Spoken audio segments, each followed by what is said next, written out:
So let's get into that financial positioning. I bypassed it, but now let's do it. Okay, first of all, we need to know what our EFC is. Where are we going to land on that graph? Second, we need to understand what the college is going to do with that information and their math. Now, you can go find an online calculator to do your EFC. You can meet with us. We'll do it for you. We'll run that EFC, tell you where you fall on that graph, and tell you what a few colleges would net out at based on all of their data. So some of you may be able to affect your income and assets and push that number down. If you can, we can talk to you about how to do that and if it makes sense to do that. Doesn't always have that, families don't always have the ability to affect that EFC. If you're set on your colleges and you can't affect your EFC, then you just need to figure out how to pay for it all. And that is not in this workshop. That's actually workshop number 3 and 4 with Lance. So if you haven't watched those, put yourself on that webinar registration.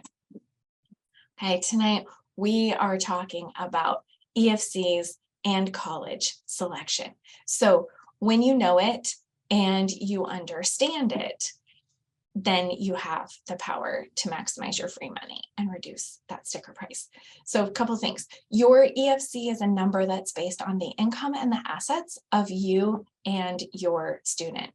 It is calculated when you complete the FAFSA form and the CSS form. So you're actually going to get 2 EFCs, and they're going to be 2 different EFCs.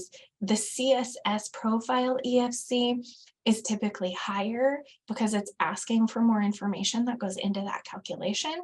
And it is calculated every single year that your student is going to college. And then the other secret and the other part of the EFC is understanding what that college's stats are and how that all comes together. Okay, so I want to caution you first before we really dive into this. The EFC is the amount you're expected to pay to cover college costs, and this includes tuition, room and board, books, and other miscellaneous expenses. But it's not the exact amount you are going to pay for college. It's not going to be your college bill. Rather, it is a variable in an equation that the college has for their financial aid math that they determine your financial aid eligibility and how much they're going to be scholarshiping. Here's the math. Cost of attendance, that is that published sticker price of tuition and room and board and books and miscellaneous expenses. And then they're going to subtract your EFC. They're going to subtract any merit scholarships that they've already awarded you, and that equals your remaining financial aid eligibility or your quote unquote need. Now you're all going to go to financial aid night at your school, and there's going to be representatives from the colleges there, and someone in the audience is going to ask about aid, and the representative is going to say something like this. They're going to say, yes, we have money for students that need it. And you're all sitting there thinking, well, I need money for college. This is great. But what they're saying is this is the math that they do first, and then when there's need, they have money for that need. Let's dive a little deeper. What does all of this mean?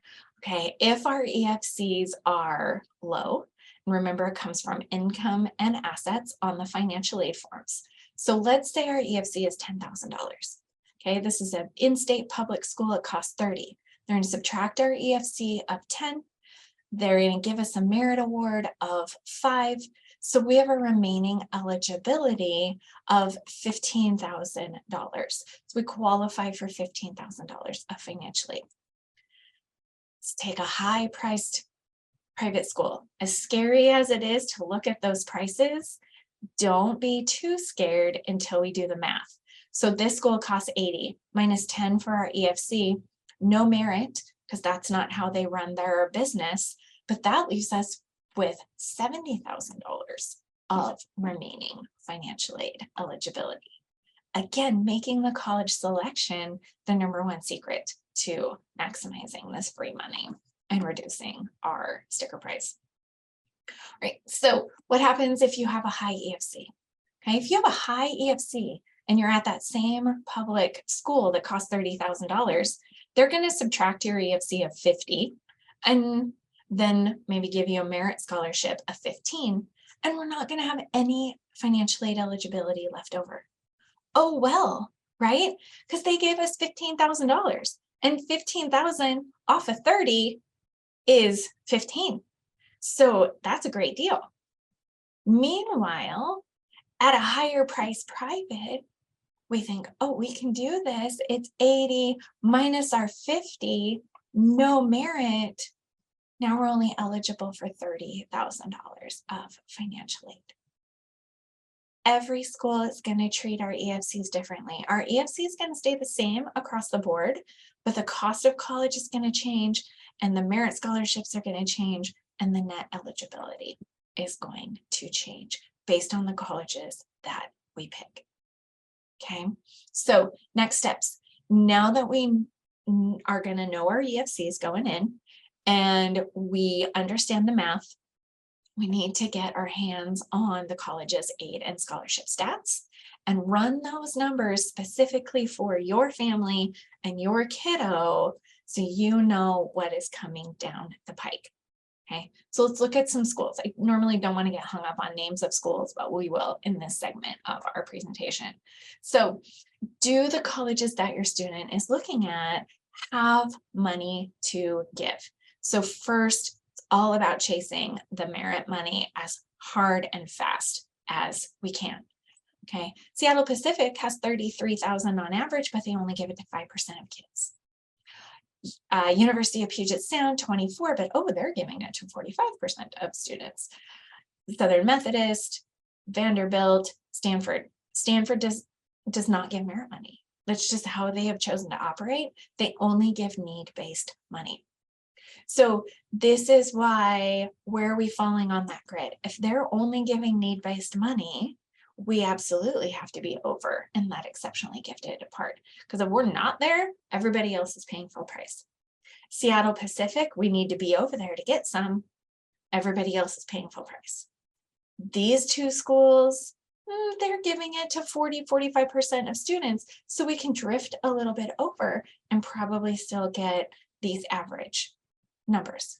But if we drift over to the left and we're in the exceptionally gifted compared to everyone else at that school, the average is now maybe we're getting above average awards. So it's all going to be relative to where we're at on that grid and how the colleges are operating. Okay, so we chase the merit money hard and fast. We get as much as we can, and then we figure out our need. Okay, again, every school is different. Some schools are going to meet a lower percentage of need, like this first one. And then the follow-up question is, okay, of my need that they meet, how much of that is free money, and then how much is loans? Because those loans we're going to have to pay back. The grants, the scholarships, those we don't ever have to pay back, but the loans we do. Or if it's a work-study job, then our kids have to work for that paycheck. So how much gets covered is very different at different schools and universities, right? And so here's the Stanford. They're like, we are absolutely going to help everyone that needs it by our math.